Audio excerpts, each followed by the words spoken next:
அதாவது பொதுவாக எல்லாருமே காமராஜர் ஐயா ஒரு தேசிய தலைவர், அவர் எல்லாருக்கும் பொதுவான ஒரு தலைவர் அப்படின்னு எல்லாரும் மாறுதட்டி பெருமை பேசக்கூடிய காங்கிரஸ் கட்சி இன்னைக்கு இதுக்கு அவங்க இன்னைக்கு மனுவா தாக்கல் பண்ணியிருந்திருக்கணும்.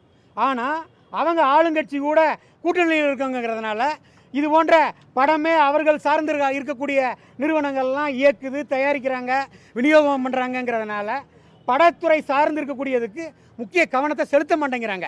ஆனால் பொறுப்பும் கடமையும் இருக்கக்கூடிய எல்லாருக்குமே பெருந்தலைவரை பற்றியும் இல்லைங்க, அது எந்த ஒரு தலைவரை பற்றி ஒரு தவறான படமோ அல்லது தவறாக யாராவது பேசினாலோ அதற்கான கண்டன பதிவை துணிந்து யாராக இருந்தாலும் சொல்லணுங்கிறத தான் நாங்கள் இந்த நேரத்தில் கூறுறோம். ஆமாம், இது தவறான ஒரு காட்சி தானே.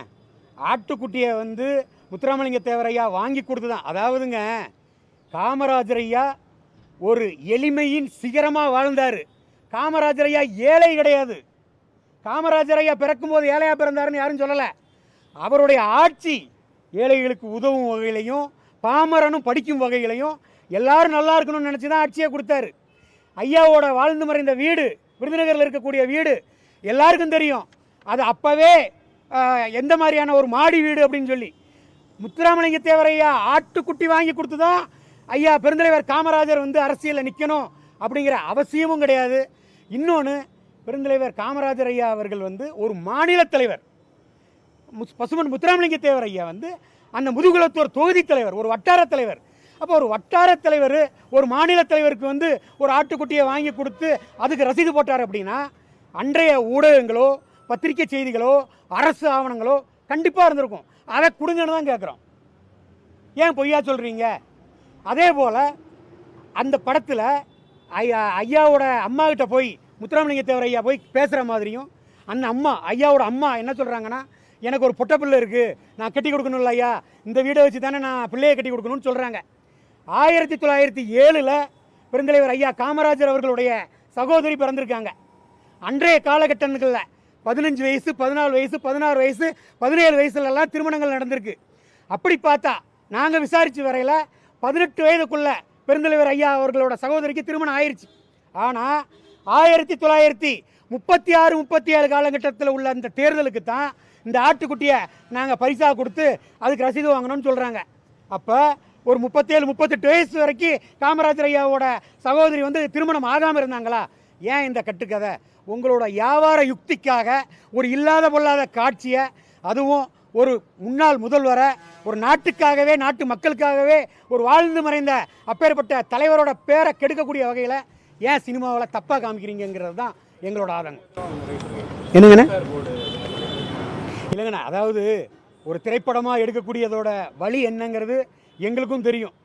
முத்துராமலிங்க தேவர் ஐயாவை பற்றி, அவரோட வாழ்க்கை வரலாற்றை பற்றி, அவரோட அருமை பெருமைகளை பற்றி யார் வேணாலும் படம் எடுக்கலாம்.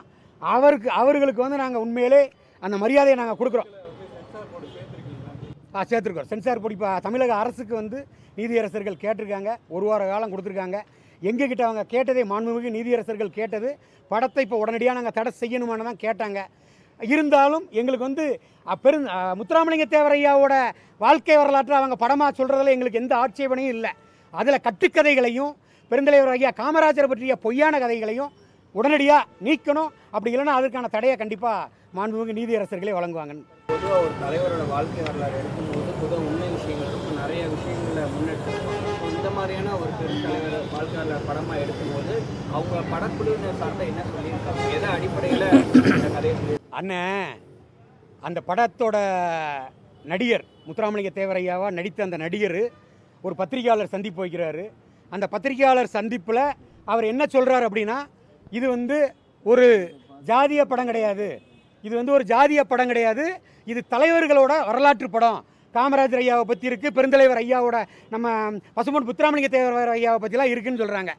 அந்த படத்திலே நாடார்னு சொல்லி ஜாதி பேரை சொல்லி வெளியே போ அப்படின்னு சொல்லி ஒரு காட்சி இருக்குது. அது மட்டும் இல்லாமல் அதே தேவர் பெருமகனாக நடித்த அந்த நடிகர் என்ன சொல்கிறாருன்னா, இந்த படத்தை இயக்குனது ஒரு தாழ்த்தப்பட்ட சமூகத்தை சார்ந்தவர் இயக்குனர் தான், தயாரித்தவர் அந்த சமூகத்தை சார்ந்தவர்லாம் சொல்கிறார். அப்போ அவரே ஜாதியை பார்த்துத்தான் சொல்கிறார். அப்போ ஜாதி தலைவருங்கிற முத்திரையை அவங்களே தான் குத்திக்கிறாங்க.